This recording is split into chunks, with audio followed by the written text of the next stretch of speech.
जय हिंद प्यारे साथियों, कुशल पथ डिप्लोमा प्लेटफॉर्म पे आप लोग का तहे दिल से स्वागत है। आज का वीडियो हमारे पॉलिटेक्निक एंट्रेंस का स्टूडेंट का अगला सीरीज जो कि केमिस्ट्री के हमारा जो सिलेबस है उसको डिस्कस करने वाले हैं और देखने वाले हैं कि कौन कौन से चैप्टर्स हैं, कौन कौन से सिलेबस हैं। ओके, तो इवन ये है कि हमारी जो प्लेलिस्ट है वो भी धीरे धीरे बनती जा रही है और प्लेलिस्ट में जाके हर वीडियो आपको मिल जाएगा जो कि आपको एक क्रमबद्धता रूप से सीरियली वाइज मिल जाएंगे हर एक सब्जेक्ट के, क्योंकि टोटल 3 ही सब्जेक्ट हैं, फिजिक्स, केमिस्ट्री और मैथ है। तो फिजिक्स के अलग प्ले लिस्ट है, मैथ के अलग है और केमिस्ट्री के अलग है। इवन ये है कि जो गाइडेंस वाली वीडियो है उसका भी एक प्ले लिस्ट बना हुआ है जो कि आपको पॉलिटेक्निक से संबंधित विभिन्न प्रकार की जानकारियां देती है। ओके, तो आज के इस वीडियो में हम लोग देखने वाले हैं कि जो रसायन विज्ञान है उसमें टोटल कितने चैप्टर्स हैं और उसके अंतर्गत जो सबसे मेन चैप्टर्स है, जो सबसे ज्यादा सवाल पूछे जाते हैं उसको देखने वाले हैं और इसका लेवल क्या है, थोड़ा सा इस चीजों को भी डिस्कस करेंगे। ओके, तो बिना देर करते हुए हम लोग आज पूरा सिलेबस को देखते हैं और शुरुआत करते हैं कि कौन कौन से चैप्टर्स हैं। देखिए, सबसे पहली बात यह है कि अगर आपको पता करना है कि कहाँ से सबसे ज़्यादा सवाल पूछे जाते हैं, लेवल क्या रहता है, तो आपको अंत तक बना रहना होगा, क्योंकि ये जो पहला चैप्टर्स है आपको जब तक समझा नहीं देते हैं तब तक आपको समझ नहीं आएगा कि इसका लेवल किस प्रकार से ऊपर या नीचे होता है। ओके, तो आज का वीडियो बिना देर करते हुए शुरुआत करते हैं। अगर चैनल को अभी तक सब्सक्राइब नहीं किए हैं तो सब्सक्राइब कर लीजिए और इस वीडियो को उन दोस्तों के साथ साझा कीजिए जो अब की बार पॉलिटेक्निक एंट्रेंस की तैयारी कर रहे हैं और अब की बार एंट्रेंस देना चाहते हैं। ठीक है, तो बिना देर करते हम लोग शुरुआत करते हैं, देखते हैं कि रसायन विज्ञान के अंतर्गत हमारे कौन कौन से सिलेबस है, कितने पाठ्यक्रम है। ठीक है, प्रयास कीजिएगा कि भाई इंग्लिश को ज़्यादा प्रेफर कीजिए आप लोग जो भी पढ़ रहे हो, क्योंकि बाद में आपको इंग्लिश से ही मुलाकात होगी, हिंदी में कुछ चीज़ देखने को नहीं मिलने वाली है, इसलिए इंग्लिश को ज़्यादा प्रेफर कीजिए। अभी से ही तैयारी इंग्लिश में कीजिए, ठीक रहेगा, क्योंकि हम लोग पढ़ाएंगे इंग्लिश में ही लेकिन बोलना समझाना तो हिंदी में ही लगा रहेगा। तो अगर जैसे मान लीजिए एटम है तो इसका मान लीजिए हम लोग इसको परमाणु कहते हैं, तो आप वहाँ पर नोट डाउन कर लीजिएगा कि हम लोग परमाणु को इंग्लिश में एटम कहते हैं, तो इससे समझने में आसानी होगी और अभी से ही इंग्लिश में दिक्कत नहीं होगा, तो बाद में सेमेस्टर में भी आपको दिक्कतें नहीं होगी। ओके, बाकी बात हिंदी को थोड़ा कम प्रेफर कीजिएगा, हमारी ओर से यही सलाह रहेगा, क्योंकि हम जिस दौर से गुजरे हैं उन सारे प्रॉब्लम को फेस किए हैं। पहला चैप्टर हमारा है सॉलिड स्टेट। सॉलिड स्टेट कहने का मतलब है ठोस वायु जो होता है। ठीक है, तो सोच जैसे हमारा ये जिससे लिख रहे हैं पेंसिल से, तो पेंसिल हमारा सॉलिड मोड में है। मान लीजिए पानी वो हमारा जो होता है लिक्विड मोड में होता है, यानी लिक्विड स्टेट में होता है। तो इन सारे हम इस चैप्टर में हमको सॉलिड के बारे में पढ़ना है। ठीक है, फिर हमारा दूसरा सॉल्यूशन यानी लिक्विड जो हमारा होता है, इसको हम लोग विलयन कहते हैं हिंदी में। यहाँ पे इधर आप हिंदी देखिएगा तो यहाँ समाधान लिखा गया जो कि बिल्कुल गलत है, क्योंकि सॉल्यूशन का मतलब समाधान भी होता है लेकिन केमिस्ट्री में विलयन होता है। ओके, फिर हमारा इसमें हम लोग को विभिन्न प्रकार के विलयन जो होते हैं उसके प्रकार भी देखेंगे और उसके अंतर्गत जो फॉर्मूलाज होंगे, जो केमिकल रिएक्शन होंगे उसको भी देखेंगे, क्योंकि ओवन वहाँ से सवाल पूछे जाते हैं। ओके, फिर इलेक्ट्रोकेमिस्ट्री है। तो इलेक्ट्रोकेमिस्ट्री कहने का मतलब भाई है कि जहाँ पे केमिस्ट्री एंड इलेक्ट्रो कहने का मतलब है कि इलेक्ट्रिसिटी से संबंधित जो चीज़ें होंगी, जो रिएक्शन होंगी, जो फॉर्मूलाज होंगे, ठीक है, जो इक्वेशन निकलेंगे, ये सारी चीज़ यहाँ से देखेंगे इलेक्ट्रोकेमिस्ट्री में। तो एक पहला इंपॉर्टेंट यहाँ पे फैक्टर एक इसको नोट डाउन रखिएगा, इसको थोड़ा वीवीआई करके रखिएगा, क्योंकि यहाँ से सवाल ज़्यादा पूछे जाते हैं। फिर हमारा some basic concept of chemistry, यानी कि जो केमिस्ट्री है उसके अंतर्गत से कुछ कॉन्सेप्ट हैं जो वहाँ पे हम लोग देखेंगे। ये थोड़ा सा कम इंपॉर्टेंट है, जो कम इंपॉर्टेंट है उसको हम लोग कम प्रेफर करेंगे। और ये मत देखिएगा कि हम पहले हम सॉलिड स्टेट रखें तो 1 नंबर में ये पढ़ाएंगे, दूसरा में ये पढ़ाएंगे, तीसरा में ये पढ़ाएंगे।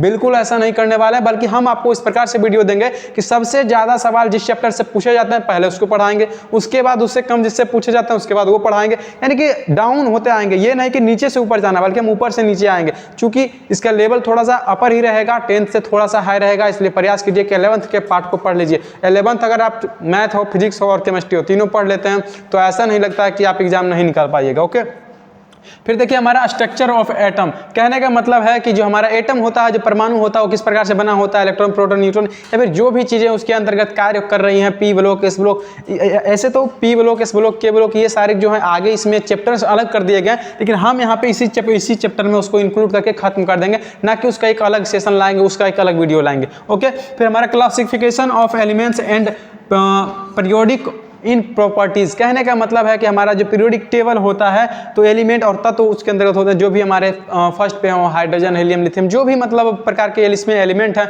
उसमें कुछ इनर्ट गैस होंगे, तो इनर्ट गैस किसी से रिएक्शन नहीं करते हैं। ये सारे सवाल पूछे जाते हैं। यहाँ तक इवन ये पूछे जाते हैं कि टोटल इनर्ट गैस की संख्या कितनी होगी, ये भी पूछे जाते हैं। तो इन सारे जो मेन चीज़ें होंगी, मेन फैक्टर्स होंगी, वो आपको यहाँ पे प्रोवाइड कर दिए जाएंगे। फिर हमारा chemical bonding and molecular structure, यानी कि जो बॉन्डिंग होता है, यानी जो रिएक्शन होता है, जो आपस में बॉन्ड बनाता है, उसके बारे में पढ़ना है। और ये स्ट्रक्चर किस प्रकार से होता है, बहुत सारे बॉन्ड का, जैसे कि हमारा मीथेन होता है तो हमारा CH इस प्रकार से होता है, तो और हमारा जो बेंजीन होता है वो इस अलग प्रकार की होती है। तो ये सारी जो चीज़ें हैं, इस प्रकार के स्ट्रक्चर को भी हम लोग यहाँ पे देखने वाले हैं। सब बंधन क्या होता है, यानी कि बॉन्डिंग क्या होता है, ये सारी चीज़ को भी हम लोग इस चैप्टर्स में देखेंगे। और हालांकि देखा जाए तो एग्जाम के पॉइंट ऑफ व्यू से ये चैप्टर्स बहुत ही इंपॉर्टेंट है।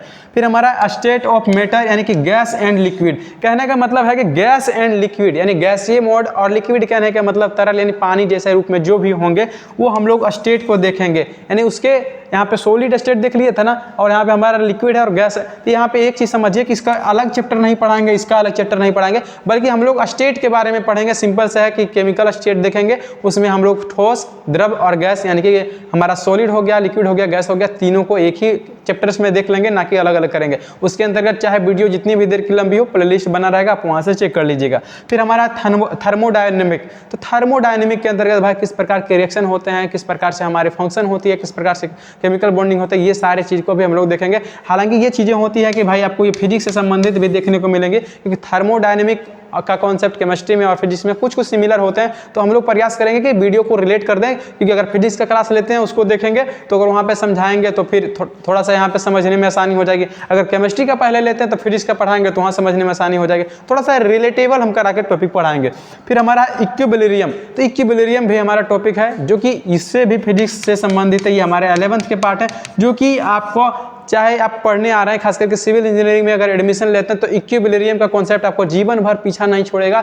चाहे आप किसी भी पोस्ट पे चल जाएं, प्राइवेट कंपनी, ये वो कुछ भी, वहाँ पर सॉल्यूशन में आपको ये कॉन्सेप्ट का अप्लाई करना ही पड़ेगा। ओके, फिर हमारा देखते हैं रेडॉक्स अभिक्रियाएं। रेडॉक्स अभिक्रियाएं यानी रेडॉक्स अभिक्रियाएं क्या होती है? नॉर्मल है भाई, ये रिएक्शन के बारे में बताया गया, तो हम यहाँ पे चैप्टर्स इसको अलग नहीं पढ़ाएंगे, बल्कि रिएक्शन जो होती है हमारा रासायनिक अभिक्रिया यानी केमिकल रिएक्शन, रासायनिक अभिक्रिया यानी कि केमिकल रिएक्शन, ये चैप्टर्स का नाम हम यहाँ पे किसी बुक को प्रेफर करके या फिर किसी गाइड को प्रेफर करके हम नहीं बताएंगे कि इसका ये चैप्टर है तो इसके अकॉर्डिंग पढ़ाएंगे, बिल्कुल नहीं।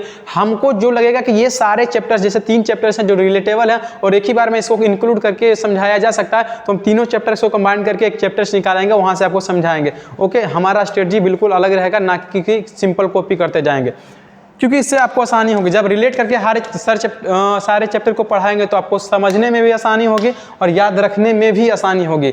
रिलेटेबल करके सारे चीज़ों को समझिए। फिर हमारा अगला टॉपिक है हाइड्रोजन, यानी कि हाइड्रोजन, देखिए एक चीज़ याद रखिएगा, हाइड्रोजन अगर आप अच्छे से पढ़िएगा, हाइड्रोजन से संबंधित होता है भाई कि पानी में मिला देंगे तो क्या होगा, इसमें मिला देंगे तो क्या होगा, इसमें रिएक्शन करवाएंगे तो क्या होगा। इसमें कहने का मतलब है विभिन्न प्रकार के सॉल्यूशन, विभिन्न प्रकार के विलयन, यानी कि विभिन्न टाइप के जो भी हमारे सॉल्यूशन होंगे। ठीक है, अब देखिए ये सिंपल है, हाइड्रोजन पढ़ते हैं, ऊपर से एक कार्बन पढ़ते हैं, ये दोनों को अच्छे से समझते हैं तो आपका ऑर्गेनिक केमिस्ट्री यानी हाइड्रोकार्बन जिसके अंदर आता है वो समझने में बहुत ही आसान हो जाएगी और आपको समझने में दिक्कत नहीं होगी। ठीक है, फिर हमारा general introduction of P block, आपको हम शुरुआत में ही जब बताए थे कि जब हम स्ट्रक्चर ऑफ एटम देख रहे थे तो वहाँ पे हम बोले थे कि P block, S block, D block ऐसा करके डिवाइड कर देगा। तो यहाँ पे हम इसको अलग करके नहीं देखेंगे, टॉपिक वाइज अलग कर सकते हैं, लेकिन उसी के चैप्टर के अंदर हम भाई इंक्लूड करके पढ़ाएंगे। फिर हमारा ऑर्गेनिक केमिस्ट्री, यही अभी हम कुछ देर पहले ही बताएं कि ऑर्गेनिक केमिस्ट्री के बाद इसके अंतर्गत आपको हाइड्रोकार्बन देखने को मिलेंगी। भाई केमिस्ट्री का बादशाह है ये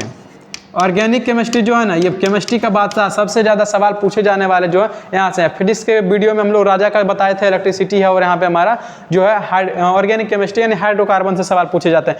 इसके अंतर्गत से आप केवल फॉर्मूला रट लीजिएगा ना भाई, तो आपका बहुत ज़्यादा मार्क्स ऑब्टेन हो सकते हैं, क्योंकि इसमें सबसे ज़्यादा फॉर्मूला ही पूछे जाते हैं कि इसका फॉर्मूला क्या है, यूरिया को क्या कहते हैं, मिट्टी का फॉर्मूला क्या होता है, बालू का फॉर्मूला क्या होता है, इस प्रकार के सवाल देंगे। तो ये सारे सवाल आपको याद करके जाना है। फिर हमारा हाइड्रोकार्बन है, जस्ट अभी कुछ देर पहले बताया, कार्बन को अलग और हाइड्रोजन को अलग पढ़ रहे हैं, तो इसको कंबाइन करके हाइड्रोकार्बन पढ़ेंगे। तो हमारा हाइड्रोकार्बन और ऑर्गेनिक केमिस्ट्री लगभग सिमिलर जो होते हैं, एक ही साथ हम इंक्लूड करके पढ़ाने वाले हैं। फिर हमारा एनवायरमेंटल केमिस्ट्री है, तो यानी कि हमारे पर्यावरण में, एनवायरमेंट में विभिन्न प्रकार की जो भी केमिकल रिएक्शन होते हैं उसमें जितनी भी प्रकार की अभिक्रियाएं होंगी, जो उससे फिर प्रोडक्ट निकलेंगे, यानी कि जो हमारा सॉल्वेंट होता है, जो हमारी प्रोडक्ट यानी कि उत्पाद निकलेंगे, तो उसका नाम क्या होता है, उसका रिएक्शन किस प्रकार से होता है, कहाँ हीटिंग रिलीज होती है, कहाँ पे हीटिंग रिलीज नहीं होती है, ये सारे चीज़ को भी देखेंगे। बाकी बात हम लोग हीट को डेल्टा से डिनोट करते हैं हमारे यहाँ पे केमिस्ट्री में, तो ये भी सवाल पूछे जाते हैं कि हीट को, उष्मा को किस साइन से हम लोग निर्देशित करते हैं, तो आप डेल्टा मार सकते हैं। ओके,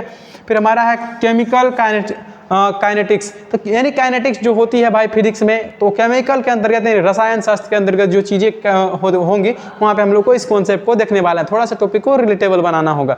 फिर हमारा सरफेस केमिस्ट्री। सरफेस केमिस्ट्री भाई कहने का मतलब क्या है, तो सिंपल से चीज़ें समझिएगा कि बहुत सारी चीज़ें होती है केमिस्ट्री के अलग अलग पार्ट का। जब हम लोग रासायनिक अभिक्रियाएं देख रहे थे, केमिकल रिएक्शन, तो वहाँ पे भी हम थोड़ा सा इसको शॉर्ट में करके प्रयास करेंगे, एक टॉपिक लेके खींच दें, क्योंकि यहाँ से ज़्यादा सवाल नहीं पूछे जाते हैं। फिर हमारा पी ब्लॉक एलिमेंट्स। तो पी ब्लॉक एलिमेंट्स जो होंगे भाई, इसको भी हम उसमें ही इंक्लूड कर देंगे जब हम लोग एटम के बारे में पढ़ेंगे। जब हम पीरियोडिक टेबल को पढ़ेंगे तो वहीं पे हम एक बार में लगातार पढ़ाएंगे, क्योंकि अगर ये होगा ना कि अगर हम अभी ये क्या कहते हैं ऑर्गेनिक केमिस्ट्री पढ़ा रहे हैं और जस्ट आपके बाद हम केमिकल रिएक्शन पढ़ाना चालू कर देंगे, जस्ट स्ट्रक्चर ऑफ एटम पढ़ाना चालू कर देंगे, यहाँ से आपको फिर दिक्कत हो जाएगा। इसलिए हम अपने अकॉर्डिंग रिलेटेबल चैप्टर को एक साथ रखेंगे, उसको इंक्लूड करके 3 चैप्टर को इंक्लूड करके एक चैप्टर बनाया जाएगा, उसके बाद आपको समझाया जाएगा। बहुत कम कह सकते हैं कि शब्दों में, बहुत कम वीडियो में आपको पूरी तैयारी को करवाने का हम लोग प्रयास करेंगे। फिर हमारा लास्ट में हम लोग देखते हैं, इसको ऊपर करके, आपको वैसे नहीं दिख रहा होगा, बाकी बात आप नोट डाउन करते जाइए ताकि बाद में दिक्कत ना हो। सारे चीज़ को तो समझाते जा ही रहे हैं तो दिक्कतें नहीं होनी चाहिए, दिक्कतें रहती है तो कमेंट बॉक्स में पूछ सकते हैं, ठीक है। फिर हमारे डी एंड एफ ब्लॉक। तो देखिए ब्लॉक वाले भाई जो एक ऊपर में जो मतलब झप चुका है, तो जितने भी ब्लॉक वाले हैं ना इसको एक साथ करेंगे। हमारा एस पी डी एफ जो भी ब्लॉक होते हैं सबको एक साथ हम लोग करके वहाँ पे देख लेंगे। फिर हमारा एल्कोहल, फिनाइल एंड ईथर। ये देखिए भाई सिंपल एक केमिकल बॉन्डिंग का उदाहरण होता है, तो इसको हम लोग अलग ना देख के इसको एक वीडियो में इंक्लूड करके खत्म करने का प्रयास करेंगे।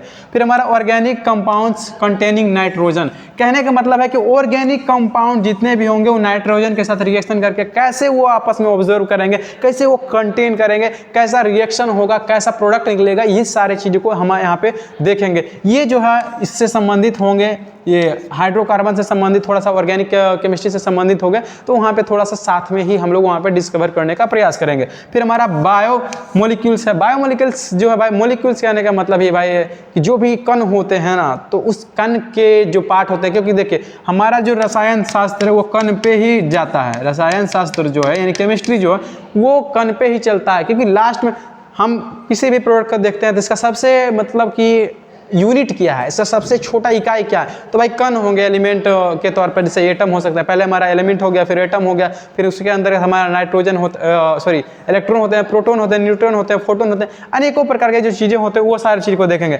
फिर एक हमारा है पॉलीमर। देखिए ये आपको सेमेस्टर में भी पढ़ने को मिलेंगे पॉलीमर के बारे में। विभिन्न प्रकार के जो प्रोडक्ट बनते हैं, जैसे हमारा ये कपड़ा बना हुआ है, बहुत सारे कपड़े भी पॉलीमर के बने होते हैं, बहुत सारे प्रोडक्ट हो गए, बैग वगैरह हो गए, वो पॉलीमर के बने होते हैं। तो उसके अंतर्गत जो है किस प्रकार से लो काम करते हैं, किस प्रकार से रिएक्शन काम करते हैं, किस प्रकार से प्रोडक्ट बनते हैं, कौन से मान्यता जो हमारी होती है गवर्नमेंट की होती है वो कंपनी को देता है, किस प्रकार से बना, ये सारे चीज़ को हम लोग यूनिट को के अंदर देखने वाले हैं। फिर लास्ट का हमारा केमिस्ट्री इन एवरीडे लाइफ। ये सवाल बहुत ही कम पूछे जाते हैं, बट फिर भी ये नॉलेजेबल चीज़ है कि हमारे डेली लाइफ में केमिकल जो होती हैं, रिएक्शन होती है वो किस प्रकार से, जैसे कि उदाहरण के तौर पे हम लोग खाना खाते हैं डेली, ठीक है, तो खाना खाते हैं तो उसके अंतर्गत हमारे विभिन्न प्रकार के पोषक तत्व, विटामिन, खनिज लवण, जो भी चीज़ें पाई जाती है हमारे अंदर, जो ये आमाशय होता है उसमें HCl पाया जाता है। तो हमारे पोषक तत्व में अगर अम्लीय पदार्थ हो, क्षारीय पदार्थ हो, तो वो आपस में कंबाइन करके किस प्रकार से उदासीन अभिक्रिया कर देते हैं, इन सारे चीज़ को हम लोग देखेंगे, ठीक है ना। ये सारे चीज़ें डेली लाइफ में भी हम लोग कैसे उपयोग करते हैं, किस प्रकार से धूप में रखने में ये हो जाता है, किस प्रकार से कोई लोग गुटखा खाते हैं तो किस प्रकार से उसका शरीर के साथ रिएक्शन होता है, ये हमारे डेली लाइफ की एक्टिविटी है जो कि इसमें थोड़ा सा हम लोग देखेंगे, जो कि एग्जाम के पॉइंट ऑफ व्यू से होगा। वरना ऐसे नॉलेज के लिए पढ़ना होगा तो हम लोग कभी और इत्मीनान से वीडियो बनाएंगे, बट अभी प्रयास करेंगे कि एग्जाम के पॉइंट ऑफ व्यू से ही पढ़ाएं। बाकी बात इतना ही रहा, आज के चैप्टर सारे को डिस्कस कर लिए हैं, लेकिन इसमें से कुछ इंपॉर्टेंट चैप्टर के नाम जानना चाहेंगे तो आप लिख सकते हैं। इसमें भी 2 टॉपिक का हम बताएंगे। एक हमारा ऑर्गेनिक केमिस्ट्री हो गए, ऑर्गेनिक केमिस्ट्री तो आधा भाई यही ले लेगा, लगभग 30 में से 12 से 15 प्रश्न यहीं से उठा लेते हैं, ठीक है। 2 में आप सॉल्यूशन हो गया और रिएक्शन हो गया, इन सारे प्रश्न जो है यहाँ से पूछे जाते हैं, तो ये सारे चीज़ें आपको पढ़ा देंगे। बाकी बात जो स्ट्रक्चर थी, जो हमारे पी ब्लॉक को डिवाइड कर दिया गया था, वो चैप्टर्स, ये 3 सारे चैप्टर्स ऐसे हैं जो अगर आप पढ़ लेते हैं तो आराम से आप एग्जाम को क्रैक कर सकते हैं। एग्जाम खैर क्रैक तो आप ऐसे भी कर लीजिएगा, तुक्का मार के भाई, क्योंकि निगेटिव मार्किंग नहीं होता है। फिर भी अगर आप कोई दिक्कत रहती है इतना समझाने में तो आप कमेंट बॉक्स में पूछ सकते हैं, और फिर मिलेंगे नेक्स्ट इसके अब अगले यूनिट को स्टार्ट करने के साथ में, ठीक है। जय हिंद, जय भारत, धन्यवाद।